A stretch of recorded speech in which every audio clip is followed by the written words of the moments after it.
DXing.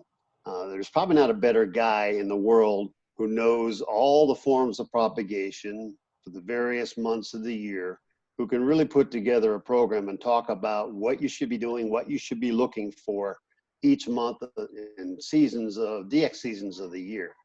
And tonight, Ned AA7A, in case you don't know, who's the top of the honor roll, 3,000 club, a contester, a VHFer, UHFer, you name it, Ned's probably done it. And if he hasn't, it would be shocked. So he's going to talk about tonight about DX seasons and give us some advice and tips on what we should be doing. Because everybody thinks times of year, for example, summertime, other than maybe a little bit of security, there's not much happening, so you don't pay much attention to the bands. And Ned can hopefully give us some idea of what you should be doing during those times. I'd like to welcome Ned at AA7A in this presentation tonight. Ed, it's all yours. Okay, well, thank you very much. I don't know, Lee, you got to pass me the baton here, I think. And all right, you are now the host. Oh, that's interesting. What do I do then? Well, let's see. Yeah, you are the host, so you should be able to share your screen at this point and put up your slides. Smile when somebody tell me that they're seeing my presentation. We can see it. My God, this works. I don't believe it. There's something I need to do first.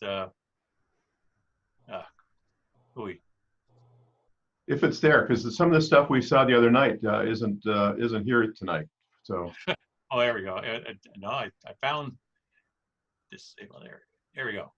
Okay, I'm happy to be here today. This is interesting times. Probably a good, safe topic to cover tonight.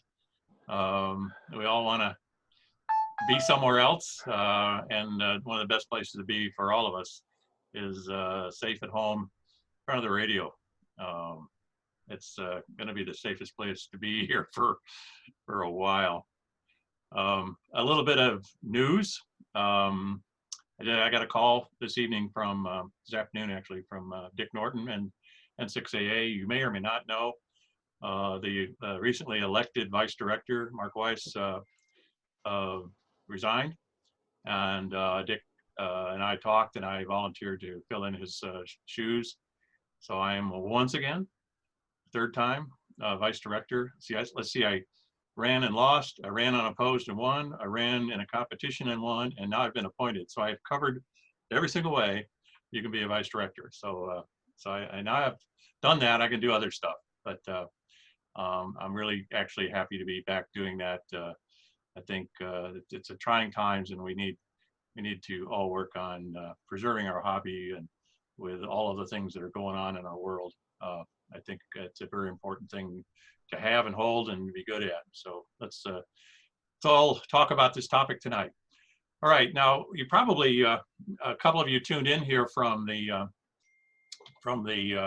town hall, Ducey's town hall.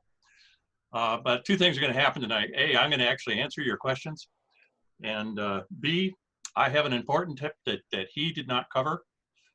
This is missing from his presentation, and let me offer you a tip for these trying times. Finally, there is something to do with all your old IRCs. Hey Ned, we lost the they're telling me we're not seeing your presentation, or they're not seeing your presentation right now. They're not? What did I do? Maybe something I did.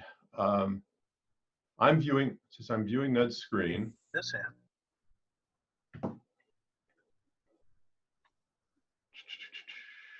What did I do? I don't know. Let me. I'm seeing it just finely. Okay, never mind. You're fine. It was looking good here, Lee. Okay, thank you. Keep talking. Okay, my joke went over. Nobody laughed. It's hard to do this without feedback. Okay, good feedback. Thank you. Okay, so I'm going to talk about this stuff is common and known to many of you, but not all of you, and maybe it's good to go over it all. But I'm going to talk about what are the ingredients of working the rare DX. But before I really get into that, it's really important to talk about, well, what is DX? If your neighbor to come over, sit down in your shack and ask you what you do, and you told them, yeah, chase DX, and they go, what's DX? If you look up some places, it'll say distance, something that is far away. Well, that's not always the case. What I say is that DX is something that is rarely worked. You know, things that are far away may be available every single day of the year and commonplace, and you know, provides no entertainment and no value. And you know how everybody knows how to work like New Mexico on 80 meters. It's not DX, but New Mexico on 1296 is a challenge. So it really depends on where you are in the spectrum to really appreciate what it means to be DX. And I think we as hams are good at our trade and are of value to our society because we know how to use our spectrum unlike anybody else. You know, it's a kind of a sign of the times that you know, ham radio or HF propagation is not well understood. You know, how to get on Instagram is understood, but in times of emergency, Instagram may not be available to you, whereas needing to know how to move information from here to Prescott or here to Albuquerque may be very, very important. So knowing how to, you know, use radio to make communications possible is our talent, our specialty.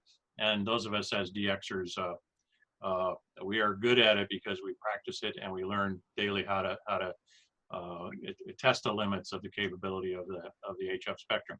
So here are the important ingredients for making contacts on the rare DX. Where first off is you need to understand propagation and when windows exist for communication to occur.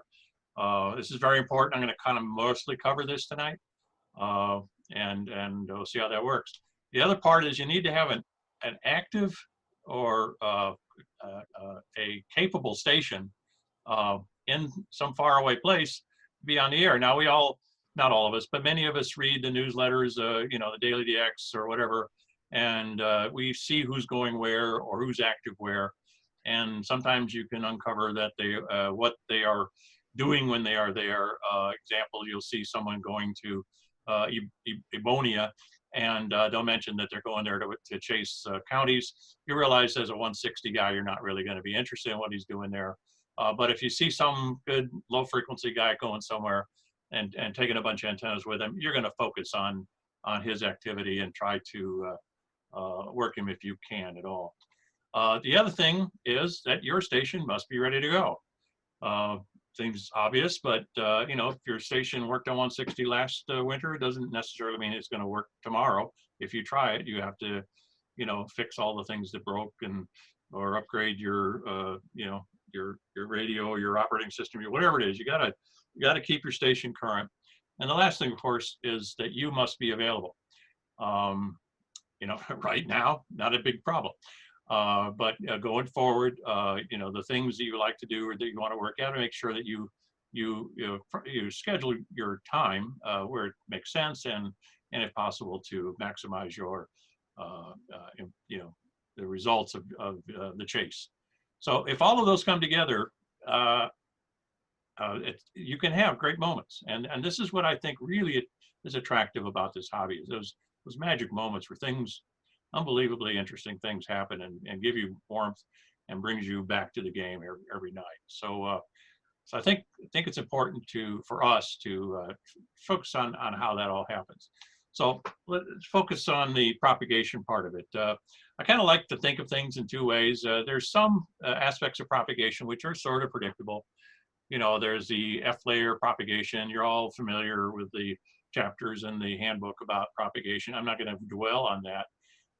But there are, you know, obviously F1 layer, F2 layer, there are different heights in the ionosphere, and they have different characteristics, skip lengths, blah, blah, blah. And sometimes you get one hop, sometimes you get multiple hops, sometimes you go one way around the world, and sometimes you go the other way around the world.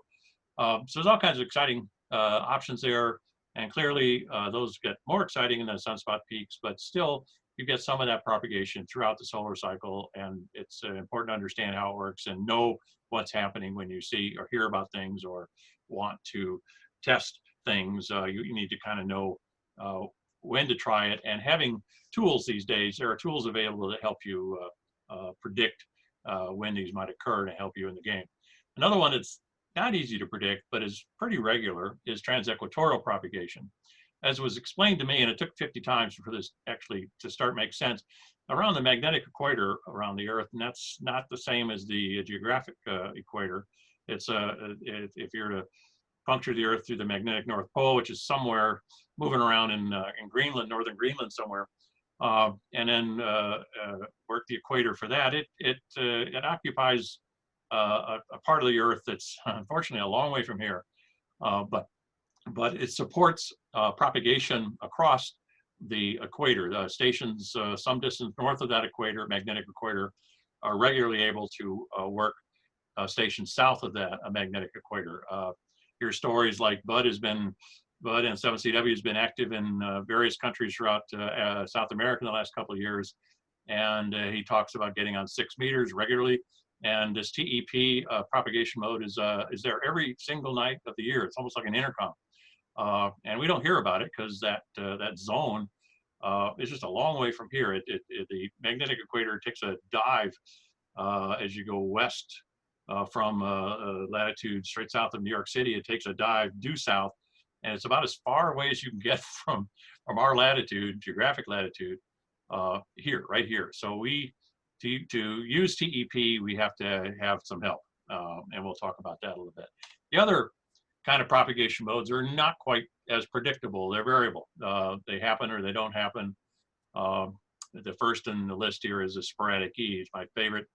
I've been in the game a long time, and I've not really heard a coherent description of what sporadic E is, what causes it. My money is on aliens. But there are several other competing theories. We're in micrometeorites, red sprites, there's all kinds of different theories, but I say go ahead and read those while you're tuning the band looking for signals. The other unpredictable parts with more than one propagation mechanism links up. And the first one that happens quite often, and it happened a lot last night on 10 meters, we had openings into South America, New Zealand and Australia last night until almost 11 o'clock p.m. local. And that was an E link up to TEP. So it's a multi-mode propagation. You can't predict that. All you can do is check for it. And when it's there, have fun. The other kind of link up is a multi-hop E. That's something that us VHF nuts live for. It's what makes the summer months exciting for us, is being able to work far away places on 6 caused by going from E cloud to E cloud, or E cloud to a chordal hop to an E cloud. It's just all kinds of fun things happen when we start to link these modes up. A couple other modes are a backscatter, where you're essentially not getting a direct path, but some crooked path, where I turn my antenna towards Caribbean, and someone in Asia, or excuse me, in Europe, Western Europe, also turns their antenna towards Caribbean, and we both bounce off of some surface that's there. Again, not predictable. It has to be an intense opening somewhere for us to do that, but you can actually hear signals reflecting off of other of these ionization layers and paths other than straight line paths. Side scatter, it's another thing that happens where someone's enjoying an opening and you're off to the side of it. You can sometimes hear some of both ends of a link. It's kind of cool. That happens a lot on VHF, not a lot, occasionally on VHF. When it gets really intense E's, there's a phenomenon known as field alignment irregularities. Memorize that term, impress your friends. It's labeled FAI. And that's essentially, E clouds sometimes have, they're very intense for long periods of time, and then they sort of collapse. It's hard to describe, but it creates this almost a three-dimensional kind of matrix. And the other thing is that there's motion. Something is in motion, because signals that bounce off of this field alignment have an auroral sound, which is caused by constantly changing path lengths, creating almost like a phase distortion of the signal. So when signals on 6 meters, say, start to sound like you're on CW, and you hear some signals and it sounds like somebody turning on and off a water spigot, water faucet, which is the sound of an aurora signal on CW, then it's a kind of a tip, at least for me, to start looking for FAI opportunities on VHF. Cover that here later. And the last couple of ones are again, mostly for the VHF nuts, is ducting over water, which is something that happens when you're near water. We're not, but it's very, very big phenomena on the West Coast to Hawaii, and it's been happening now a lot. Just happened between Azores, no, excuse me, D4, D4, forget what it is, and Puerto Rico. They've experienced some ducting of water down there. So that's getting more and more interesting. Meteor scatter, a good fun summertime activity on VHF. That's also happens on 10 meters. Anybody who operates a 10-meter contest knows all about meteor scatter. It's one of the things you do all night long when you have no other mode of propagation. You go over lots of stuff on meteor scatter. And we also have airplane scatter. And very, very, very rarely down here in Arizona, you have aurora. In the 50 years, 40 some odd years I've been here, I've seen 3 openings on aurora, and they all last a total of about an hour. So it's not something it's to look forward to. So I came up with this presentation outline because of something that I said to myself and others to listen to me, that I'm really a radio gypsy. You know, I used to be a 10-10 guy, 10-meter nut. But after a while, I learned that there's fun things to do on various parts of the spectrum throughout the year, throughout the cycle. And there are these seasons, you know. You kind of all know this. In the winter, it's low frequency, and, you know, HF are good. Around equinox, the best things are on HF. You get your best worldwide propagation. But in the dead of summer, that kind of cuts out, and if you have fun, you play a little bit in the VHF band. So there's different things to do in different parts of the year, and I'm going to kind of go over the highlights of all of those sort of things. So let me start from where we are today, and that's April. Something that's starting to happen this month is something that I really, really like, are these polar openings every night into West Urals and Russia and Europe. Just about every night, this happens where you get a path over the pole, and these are F-layer of propagation. And the reason it starts to happen is that it's almost like the pole is a kind of a door. All right, when the pole's dark, you don't get F-layer propagation over it, and we are essentially shut off or isolated. Here we are, coronavirus on ham radio. We are isolated from Europe because that window is closed almost all of the time. But when you get towards equinox or just past equinox and the poles start to be in light, then openings appear. And in the spring, around spring equinox, April is when they start to happen. And so about every night after, you know, an evening, you'll start to hear on 20, 17, 30 meters even, you'll start to hear Russian signals or Eastern European signals. And there seems to be no end to them. I still think back to the days when CW was king for me. There was no, you know, radio was reserved for weekend contests, and you know, I didn't play FT or anything like it. I played a lot of CW, and Russians play a lot of CW, and it's about every night you got on, and once you found the good ones to work, you just sit there, find a frequency, call CQ, and just for an hour or so every night, you can just fill your logs with Russians or other interesting call signs, and it's just a fun thing to do. So what I've been finding here lately, I've been involved in a project with the Northern Cal DX Foundation to develop a replacement antenna for the antennas that they have been using for years and years, which are crap verticals, trap dipoles or trap verticals. And the problem with those trap verticals is they've been the crap verticals, they've been crapping out. The antennas are degrading. There are no replacement parts, and they really need to be put to sleep. And so I've been working on an antenna system for that. We're poised to deploy it, and our first target spot was the UN building in New York City, and obviously we're not going there anytime soon. So, but for now, it's still a worthwhile thing to do to chase these beacons, and I find this one in Russia has been popping up every night, right around 0300 Zulu. It pops in, and it's kind of fun to confirm, you know, your suspicion of the propagation that's available to different parts of the world by using the beacon system. So, what I suggest is an hour or two after sunset, check out the band. you know, you're going to hear lots of signals calling CQ. You're going to see a lot of them on FT8 blazing away.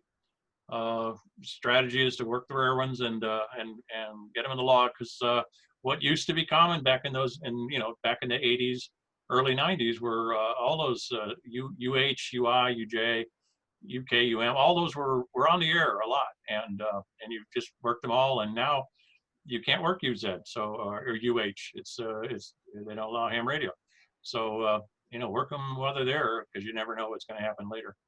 And it's just so much fun to start a big roaring pileup, and it's easy to do on FT8. Probably going to be more so as we get into this summer. I think FT8 is going to.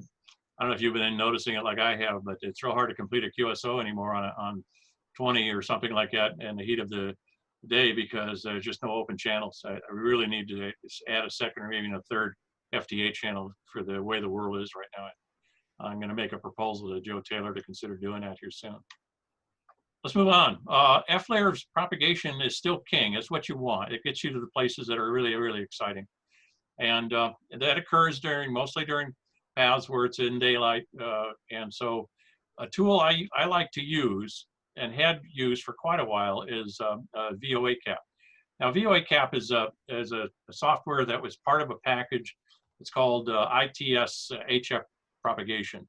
ITS is the Institute of Telecommunication Services. It's the branch of the government, and they were involved in coming up with propagation prediction softwares in the 80s and 90s to support Voice of America broadcasts, to make sure that we're blanketing our target objectives with propaganda machines, and the objective was to make sure that the patterns, the schedules of programs, languages, whatever, were aligned where the HF propagation allowed. And so it was a very, very interesting tool that came into play. I bumped into the team that had developed it at Dayton in 1995, the first time I was ever in Dayton. And they were selling software at a modest price for your DOS box to do HF propagation predictions. And being the engineer that I was and have been, I got it and played with it. It was a lot of fun. It got better and better. In '96, they essentially released it for the then DOS world, I guess Windows 95 world. And it has been updated a little bit over time, but it's essentially been frozen in time. And it's still my preferred tool. And there's a couple of 2-3 tools in the toolbox to use. I'm going to talk about this one here, which is a kind of a point-to-point analysis, where I set up the tool to tell me where the likelihood of a QSO occurs between, say, here in Yemen, with a sunspot number of 81. And while this tool is designed for broadcast industries, I have to go through their list of antennas and say, well, you know, my 3-element Yagi on 20 is like their Sturba curtain, and the guy over there in Yemen has got a, you know, normally they have an antenna that's a whip antenna on their transistor radio, where you have to play some games with the numbers in the station setup to get a comparable antenna gain, to make sure that the propagation is right. The other thing is that we do, you know, us hams are much better at communicating at lower signal noise ratios than, you know, broadcasting AM, you know, to some little transistor radio, you know, 9,000 miles away. We've got, you know, narrow bandwidth, signal processing gain, and CW copying skills. So we can, you know, it was up to me when using this tool to sort of come up with a judge the settings of, you know, reliability, circuit reliability, and a few other parameters that made sense when you ran the models to make sure that you could, you know, come up with reasonable predictions. So I made a number of predictions back in the 90s, mid 90s. I gave it my very, very first talk at Visalia. It was about how to use a VOA cap to predict operating schedules for DXpeditions. And I used it for my own DXpedition to Kingman Reef in 2000. So it's kind of the start of, you know, things that really, really helped the game, in my opinion. So here we are in May 2012, big operation going on, 706T, you know, 15, 16 operators, I forget, lots and lots of guys. Mostly it was a Russian-led team with Russian principles and Russian goals. And of course, the Russian goals are to work as many QSOs as possible because they were on a mission to become the DXpedition of the year. And their formula was to just make as many QSOs as they could. And so they did. And they worked every single UA6 and UA3 and UB5 in existence on every band, on every mode. And every once in a while, a USA station would slip through and make a QSO. And I needed a 706, or one of the very, very last ones I needed on digital, then RIDI. And I chased them day after day after day. And after a lot of days, I started looking up the call signs of all the stations they're working. And it was, you know, some UA3 ABC. And I'd look, and he's already worked them. This was his 6th band. He worked them on RIDI. And that just annoyed the P-jabbers out of me. And it changed my thinking about how to run digital modes on DXpeditions going forward. And that really, you don't really, you know, working the station on every band makes some sense for DXCC Challenge, but it makes no sense to fill out your bingo card to work these DXpeditions on every single, especially something that's top 5. Maybe if it's something that's in the 100 on the needed list down, who cares? But if it's in the top 10, you give everybody a shot, give everybody a fair shot. And it should be the mission, but it was not. So on day 5, I after calling and calling and calling, I blew up my Alpha 77 transformer. It just melted down, exploded next to me. And I quickly pressed another amp into service and continued calling for a few more days. Finally broke through on their very last day, like an hour or two before they shut down. I finally worked them. And I was tired, spent, but it was, when it's over, felt good. I had it. It felt bad that I had to go through that. A lot of us had to go through something like that. And by the way, 706T was not voted as the DXpedition of the year. They were all irritated by that because they made far, far more QSOs than the number 2 number of QSOs per year in the DXpedition year. But I think the satisfaction of the community was less than glowing for their operation. But you do what you got to do to get the needed one in the log. Okay, June is kind of a fun month for me. I am very excited in the summer for the prospects of working DX or new grids or new people on 6 meters. 6 meters has been my band since I became a technician, 55 years ago. It just was the first band I really learned, to use and understand. I could operate voice on there as a tech, and it just it's always been my favorite band. Sporadic E opens the band up. It becomes a fun place, lots of activity, lots of things to do. The chart on this slide, sort of, it's a plot of number of the likelihood of the band being open between somewhere around Boston to Europe as a function of day in the year. In the middle of the chart is right at the end of June. So as I like to think of it, it's field day is about the peak, and 6 weeks either side is the summer sporadic E range. Now this is multi-hop E that this charts. Certainly you can get E's well beyond that. We had sporadic E last night on 6 meters in here. You're going to see that on and off between now until August. So we'll be ready for that. But where you start to see the long haul 6 meter openings is going to be pretty much June and into July. So be ready for that.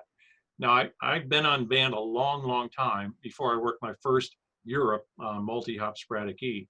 And I remember the day and the moment I made that opening. It was sort of a very significant event. And 10 years later, almost to the day, I made my second multi-hop E opening contact to Europe. It was a Spaniard with a different call sign. Well, I checked, turned out it was the same guy. He'd undergone a call sign change. So it was sort of annoying, but it points out the challenge from this phenomena to us out here in the West. It's kind of hum back east because it happens all the time. And I feel sorry for them that they don't have near the enjoyment we do when we get it. So it's a blessing. So here's an opening that I know Bud and 7CW and I caught this one. Occurred in 2015, Father's Day. we were allowed to play radio, got up and started having multi-hoppy to the southeast around 8 in the morning, 15 Zulu. It stretched out to another hop to the Caribbean a little bit later, and then actually much later, almost 17 Zulu, 10 o'clock in the morning, I heard my first European signal. It was 982NA, very prominent DXer on 6 meters. I think he's got 300 countries on 6 meters. You can do that in Europe. I think there are 300 countries in Europe, I think. And then following that opening, this is pre-FT8 and really pre-JT65 for HF. This was back, when you had to turn that big round knob in the middle of your radio. And doing that was hard. I mean, you just scan back and forth and you process who you saw every time you scan, just make sure you don't miss somebody. And over the course of the next hour or so, I picked up another 5-6 stations, I worked in 2 new ones that morning, the 9A and IS0. And it was just sheer fun. You just don't know what, when the opening is there, you don't know whether to turn the knob to the left or the right, call CQ, not sure what to do. Something else that occurred since my first instances of multi-up sporadic key to Europe is that chat rooms focused on these rare mode propagation modes have occurred, and you can sort of compare notes and alert others when something rare is occurring. Now, I find them to be of limited use because they're mostly dominated by the people back east where it opens every day, and they seem to develop these long-term dialogues about how the quality of every opening every day. And for us out here in the West, when that rare one occurs, we're almost lost in the shuffle. But those in the know in Europe know when it's open to the West, and they do focus on it. There have been limited attempts to try to come up with a separate channel for the intercontinental QSOs, and hopefully that'll all get better and better with time. CW's been around for 100+ years. FT8, we're working on year 3, so it's going to take a while to get the right protocols going for that. So moving into July, still the sporadic key season, but something that I find myself is that you start to can look for openings on higher bands above 6 meters. Normally the E-layer supports QSOs from 700 miles to 1,200 miles. That's generally the range. To get to 1,200 miles, you have to have pretty good visibility of the horizon. I have a mountain range to the northeast. It kind of limits me. I can generally make about 1,100 miles in that direction, but lots of stuff to work out there. And one thing you learn is that when skips get short, there's no other way to describe it but that, when you start hearing New Mexico on 6 meters, there's a layer somewhere between you and the guy in New Mexico, an E layer that's very, very intense, and that will support, could support reflections at higher frequencies than 6 meters. One of the problem is it may not involve you. It may involve someone behind you working somebody out beyond who you're working on 6 meters. So you have to be sort of ready for anything. Just note on various chat rooms or on DX maps or something when there's activity that may be useful to you, and be ready to operate. Something I do and focused on quite a few years is to chase these openings by watching the empty channels on the FM commercial band. There aren't many of them, but there are a few. And if you got a good receiver with good selectivity, you can create a sort of a scan list and scan those channels, looking for out of area signals, and then listen for an ID or a jingle or something, and figure out where they are, and then judge from that what's happening and be ready to act. And using this technique, I probably caught over 100 sporadic key openings on 2 meters, and most people haven't done one. So being prepared really helps. Let me give you an example. In 1990, I built my big moon bounce array. It was a 6 Yagi big array. And a side note here, just last week or 2 weeks ago, I chopped it up, and it was hauled away by the City of Phoenix oversized trash event in my area that weekend.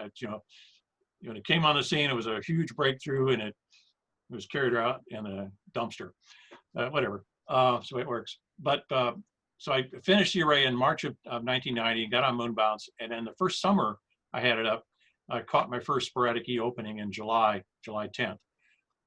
It was evening. I was working, hearing 6-meter openings out to the east northeast, and then out of nowhere, a signal popped in at 0217 Zulu at a pretty good distance out, about 1,000 miles out, and I started knocking them dead, 2 a minute for quite a while on 2, and worked everybody who was monitoring 2. And over the next hour or something like that, a few more popped up from phone call tips from friends. And I managed to work about 30 some QSOs. And as the band started to collapse, I was also listening to 6, and I started to hear that auroral sounding tinge on signals on 6. And I knew that meant that FAI. Now, the way that works is that, okay, say you hear someone in Dallas working somebody in Denver on 6-meter backscatter. And this is generally the way it works. You hear both sides.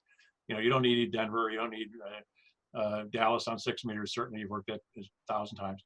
But what you start to notice when they, that opening's been on for 5-6 hours or something like that.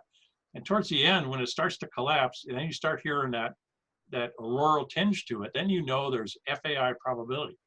And then what you're supposed to do, and what I do, is I take my moon bounce array and I point it at that place in the sky where the FAI is existing. And it's not like it's in line. I'm not going to work somebody in that direction. I'm going to work somebody bouncing off of that surface.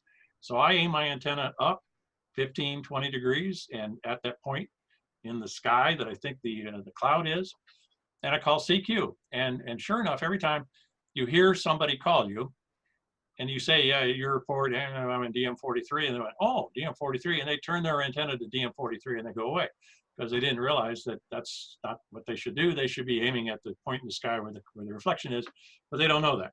But it happens all the time. So I don't give away my grid in FAI openings. I just work them and let them figure out where I am later, because often people will get screwed up by what happens. But as you can see on the chart, all the QSOs were in that range, 700 to 1200. And the FAI were in a particular area that was only available by that reflection principle. So pretty interesting stuff. All right, moving on. August is kind of the peak of the doldrums. HF is really boring about now. It's hot. It's not much happening. But if you're a VHF guy, this is where it really gets interesting.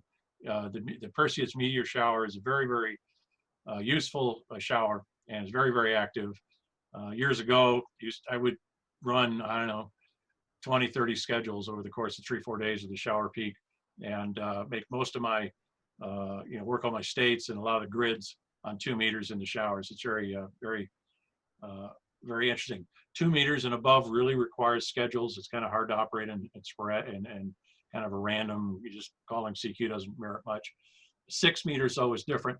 6 meters, the reflection efficiency off a meteor trail is almost like 4, 5, 6 times better on 6 than on 2, and so you can get on, and it's a lot of fun to call randoms on the meteor scatter channels, and very productive.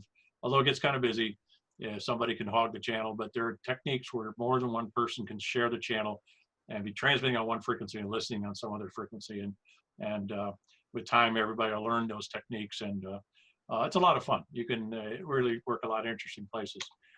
Here's an example of one of my schedules. I ran South Dakota. I needed that. It's right in the optimum range, about over 1,000 miles. And in the sideband days, you used to have this protocol, this sequence where you would send both calls for a while until you heard both calls, and then you would send reports, and then you would send Rogers, and it's almost like the protocol for FT8 or FT4 today. It was based on those protocols from the old days on meteor scatter technique. And one of the cool things about meteor scatter in a shower, like in the Perseus meteor shower, is that you may grind away for a long, long time trying to get this contact going, and then you'll get what they call a blue wizard, where some big rock shoots across the sky, creates this blast of light, and you have an intercom, and you stop and you finish your contact, and you run out of things to say to the guy on the other end of this graceful opening. Every once in a while, if there's somebody who's monitoring your schedule, they'll jump in, you work them, and sometimes you get a little pile-up moment and in the midst of a blue wizard. It's really a lot of fun. Again, something you can do on sideband. Kind of hard to do that with the digital techniques. You kind of miss that, but whatever. But it is also nice using MSK144 or other techniques, because it takes a lot of the drudgery out of those 1 hour long marathons trying to make a contact to some rare place like North Dakota or something like that. MSK144 takes a lot of the pain out of it. It's a very efficient mode and very cool. Moving on, September brings we're back to the equinox again, and everybody in the Northern Hemisphere is finally fed up with the doldrums of the HF bands for so long, and they start to do things. Now, 11680 are a little noisy still, but and the F layer propagation on the higher bands is short, but 40 is your friend. 40 is always the fun band this time of year, because it really is the one that really starts to open up and be available for working Europe and Asia regularly, deep into Asia and deep into Europe. And we all have learned to appear on that band about this time of year. The thing I like about it is that it's probably the best time to work Antarctica. You know, there are a couple places in the world, to me, that are just fun to work. Antarctica is one of them, and it's just such an unusual place. And the people that are down there, you know, mostly have nothing else to do for, you know, the times when it's dark. And so radio for those guys down in isolation down there is also fun. And you can see a shift change occurs in their start of their summer, and new operators show up and get on the air, and it's always fun to work them. All right, October is when I think the bands are the best, start to be the best they can, independent of where we are in the solar cycle. It's just, this is for some reason, just short of, just following equinox, fall equinox is better for some reason, I can't explain it, to being just short of the spring equinox in March. It's not quite the same. I don't know why, it just is. There's probably some explanation for it. But just the magic of HF just comes alive. And it's no wonder, if you've been on the bands for a long time, or maybe it's a miracle, or maybe it's just good sense, that CQ Worldwide picked, you know, the end of October and the end of November for their DX contest. They always have been the best times of the year for worldwide propagation. And not just Northern Hemisphere, but at these times you can work the world. I prefer the November opening CW contest weekend, because the low frequency bands are just that much better. But that's just my particular interest. But what happens at the beginning, or just as you near the peak of a cycle, the band that really comes alive first is 15 meters. And we all enjoy 15 meters when it's open. It's really the place to be. You get these, you know, very clear signals coming through. The other thing is, you don't hear a lot of the QRM from other hops, or the shorter hops. Becomes a more interesting opening. You can hear DX very well. One of the other tools in the ITS-HF propagation software package is called IceCap. There's another version called Rec 50 something 53, but I like IceCap. And what's nice about it is it can give you a map and show what the predicted signal strengths are going to be as a function of where on the map.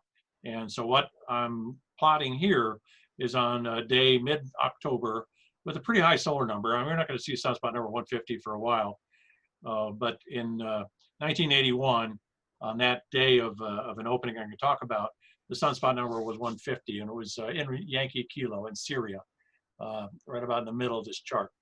And the time is 0 Zulu. If you can think about trying to work Syria at 5 p.m. here, that's like 3 in the morning back there, maybe 4 in the morning. I don't know what it is, but it's an unusual time to think about an opening. But that's what it is occurring with that highest sunspot number.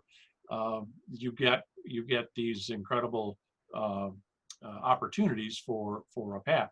The other thing that's kind of interesting about this time, as this essentially this last wave of the opening passes over Syria in an hour, the band folds and goes away. But at that time, Syria cannot hear Europe, and that's really important for us, because most of the time Syria would hear Europe, and we would be drowned out. But when it's our time, or when they are locked out, that is the time for us to call. So so here we are in 1981. We were 5 months into cycle 21. The peak was another 2 years away. There was a unit detachment stationed in the Golan Heights in the midst of 4XYK conflict at that time. And an Austrian ham was very active. OE5JTO was very active ham, operated all the contests, and got on the radio when it was possible. And it was before work, he would get on and work 15 meters in the morning to the US. And the band closed to Europe for him, and still open to us, and one call and you're in the log. Sometimes it takes this kind of strategy to work the rare ones. All right, moving in November. I'm going to talk about 10 meters. 10 meters is just one of my favorite bands. As I mentioned earlier, I used to be into the 10-10 activity. You know, get on, live on that band, and you would learn quickly that every mode of propagation available on HF and VHF occurred on 10 meters. It's all there. And something that is also interesting is that TEP propagation occurs throughout the solar cycle. It does not peak at the sunspot peak. It doesn't, dip. Sporadic E is independent of the sunspot peak. So many modes of propagation are available all the time. But at the sunspot peak, the F layer openings are just incredible. They are what you pray for, you wait for. When they occur, what happens on 10 is unlike any other band. One of the things is that the amount of absorption in the D layer, the ionosphere below the F layer, below the E layer, which normally absorbs one of the biggest things that extinguishes signals for the HF bands, is the D layer, but it tends to become less and less effective on signals as you get higher and higher frequency. And 10 is a band that is almost free of any absorption. And so signals that get through are clear and crisp and loud, and they just are fun to work. And you can hear the backscatter and side scatter. So when someone in Texas or someone in Oregon is working some DX you can many times hear them on backscatter off of various propagation features out there. This QSO here I'm pointing out was P5/4L4FN in North Korea. He was on, it was morning for him, he got on. I think he started working a little bit in Japan, but the band opened for us and he stopped and he worked a lot of us. I think for almost everyone in the club, their P5 QSO is this gentleman. Something I've always thought interesting about his QSL car, one of his sponsors was Bencher, and he didn't make a single CW QSO. I never could figure out why they sponsored him, but they did. I worked him on, turns out, on both Ready and on sideband for new ones on both those modes. So when it's your turn and it's your time on 10, you get through easy. It's a fun band. All right, another band that's fun is 12 meters, but it's different than 10. And it's what's different about it, I think, is that there's no contest on it, so you don't get a lot of the activity, DXing activity that's associated with the contest, and it's less popular. And so when people get on there, I say there's a single DXpeditioner who's going someplace for a contest, they'll spend a little bit on 10, but boy, you better beware. You better be there when it's open, because it's just the use of the band is low. And all of my HF bands for my challenge attack, 12 meters is my least efficient band. I've got 300 and something out of 10, 20, but it's way behind the other bands. It's only because I was there listening, but the stations didn't have an operation long enough for my opening. I mean, in December, I show here a path using another tool, and this is an online version of VOA Cap. A team has put together this website, voacap.com/HF. I know it was talked about in Larry's chase for the marathon. He uses this tool quite a bit to look for when to look for a particular station. But I use this tool here just to show that for this contact, for a contact in, say, Israel on 12 meters in the middle of December, you're going to have a short window. It's going to be an hour, maybe an hour and a half. And if the station on the other end activates the station on 12 meters for you, you're lucky. If he's busy on 10 or 15, where the rates may be higher, you'll work. Nope, you won't work them. So it's a game you have to play. Make sure you know when the openings are, and be ready for the day they operate. So so that particular morning, it was right in the middle of that window. It was years later I did the prediction, but it coincided exactly with the actual event. I remember this QSO, and this is sort of what I do. And on weekends in this era, or this was a Christmas break, every morning you get up and the first thing you do is you start from the top of the bands down. You look for the bands open long on the higher bands first. So you just check those bands to see if they're open that day. You hear something, even if you don't need it, call it to work it so that the guy knows it's open to W6, W7, and they'll hang in there and work your friends. So it's something I recommend that you do and to look for. But you need a good sunspot number to make these Middle East openings on the higher bands. It has to be a sunspot number of 75 or higher. And of course, we've been at 0 for 5 straight years. So it's going to be a while. And we barely got above 75 in the peak of the cycle this last cycle. So, but there is a time in every cycle where it's going to be at least 75. So these openings are going to be there. Just don't miss it. If you miss that opening when that guy is on that band and you needed it and you miss him, you're going to wait 12 years for the next guy. So it's a part of the time of the year that I really enjoy. You get into the deep low frequency propagation in January and into February and into March.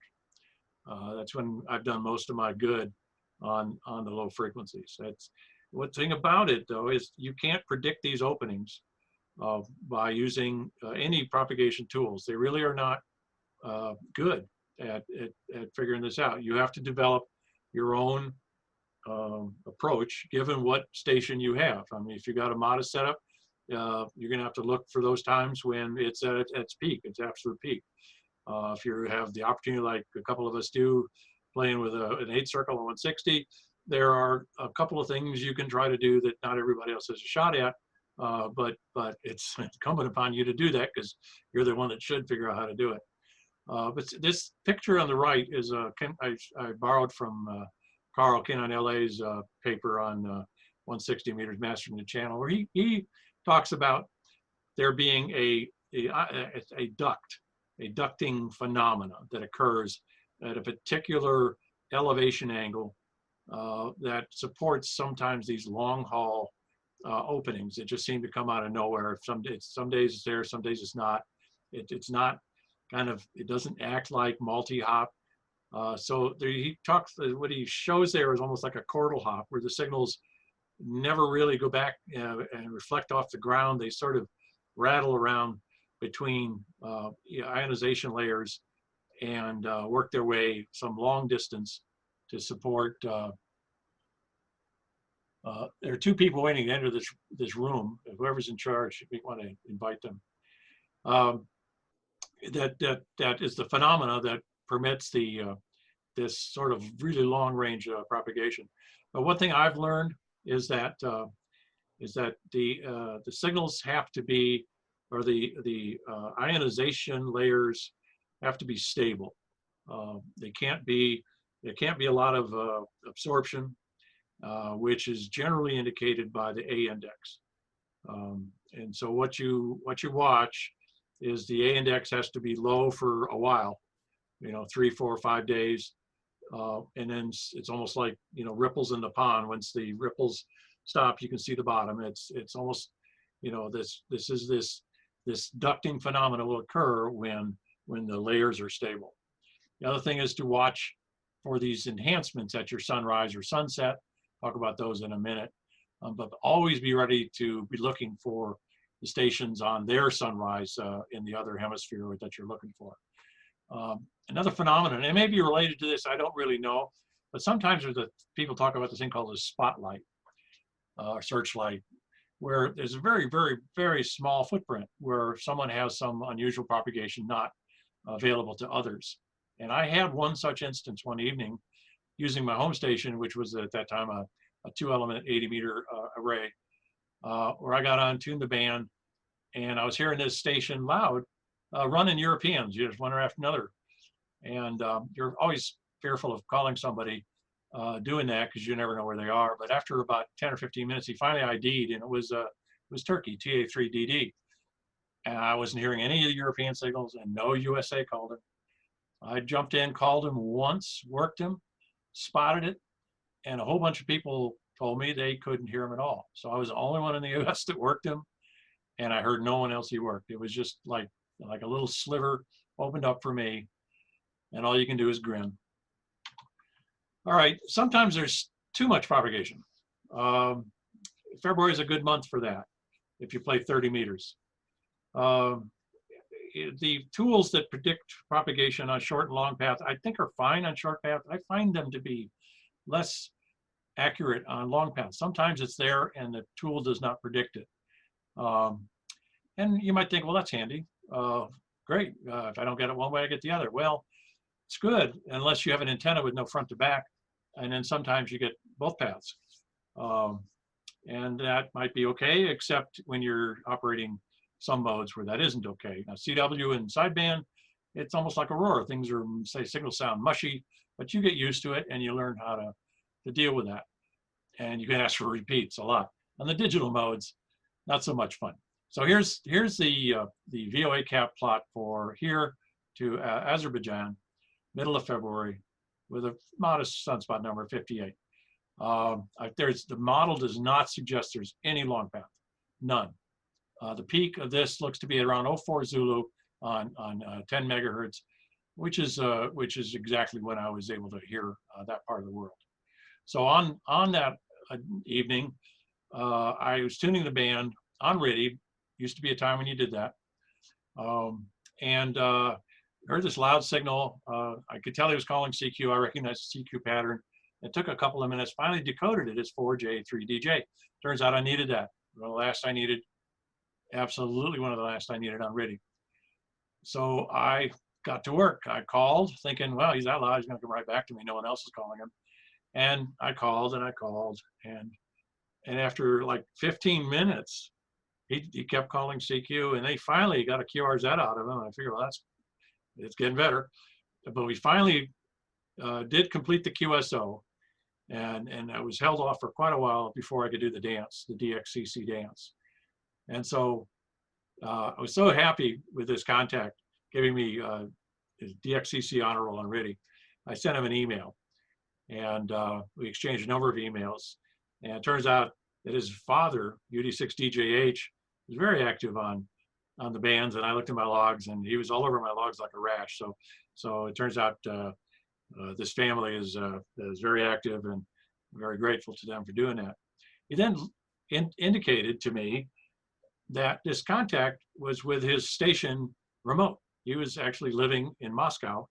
His station was in Azerbaijan. And I quickly looked up the rules, and it looked like it was okay. So I continued on. But then he explained how it worked to him. He didn't have a remote rig thing. What he would do is he would work his station remote over the internet, but he would have to call his mom, who would turn on his radio for him. So early days of remote.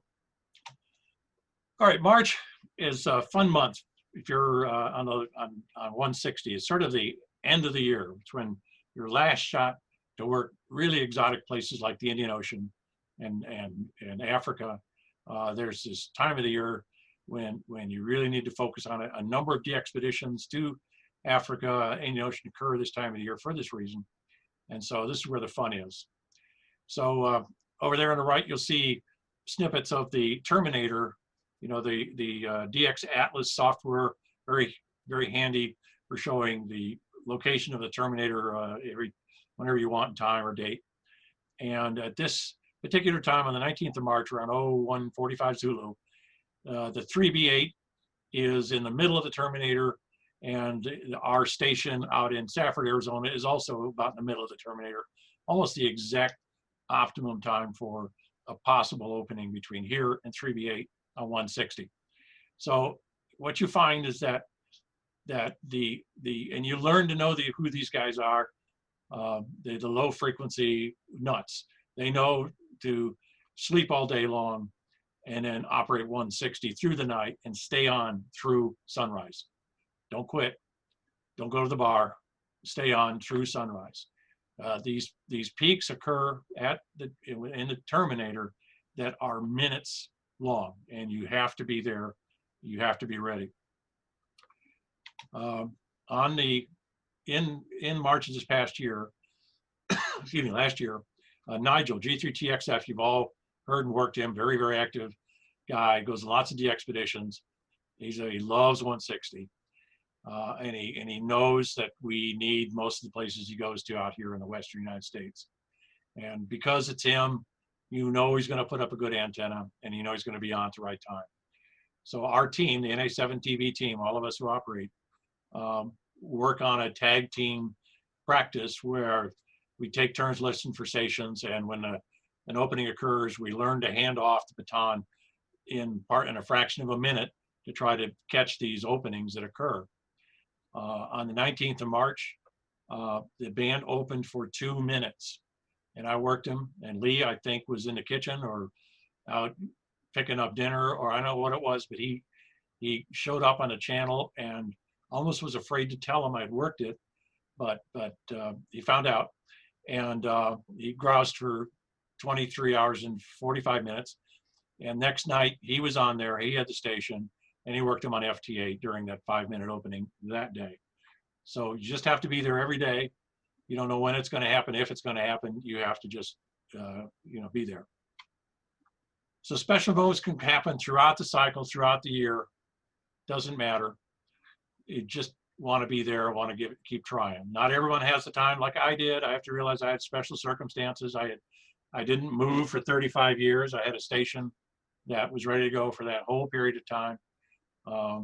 Being an engineer, I could fix things, try things. And so DXCC Challenge is not for everybody. I understand that. It's a milestone, but to be honest with you, it's mostly work. 99% of the contacts are uninteresting, and some are painful, like my 706 TQSO on Ready, very painful. You have to gig them. It's not fun sometimes. But in and amongst all of that were many, many times where it was a lot of fun. Just like that 3B8 opening. It's pure joy. There's no other way to describe it. It's doing well what it is we as hams, and only us hams know how to do. So my recommendation to you is to search for those magic moments in DXing. Thank you very much. Back to net control. Really nice job, Ned. How long have I been talking to myself? About an hour. It's real good, man. Real good. Hey, thanks, Ned. Great presentation. Ned, Andy, K3WIC, thanks very much for the talk. I joined as a guest. And while you were talking about 10 meters, I worked French Polynesia on 10 meters. There you go, up to the date information. All right. Well, I'm going to seize control of the meeting again here. Once again, thank Ned. It's obvious that his speaker was well received. His audience was entirely speechless for over an hour. So clearly he had our attention. And as well we should have been. Really enjoyed it personally. I'm sure I speak for everybody again to thank you, Ned, for sharing with us your deep knowledge and wisdom, which only you have. And it was really a lot of fun to hear. We have no further business tonight, so I won't hold the gang any longer than I have to. You guys can email whatever congratulations you like to Ned. But until next month, when we will certainly hold the meeting the same way, we're adjourned.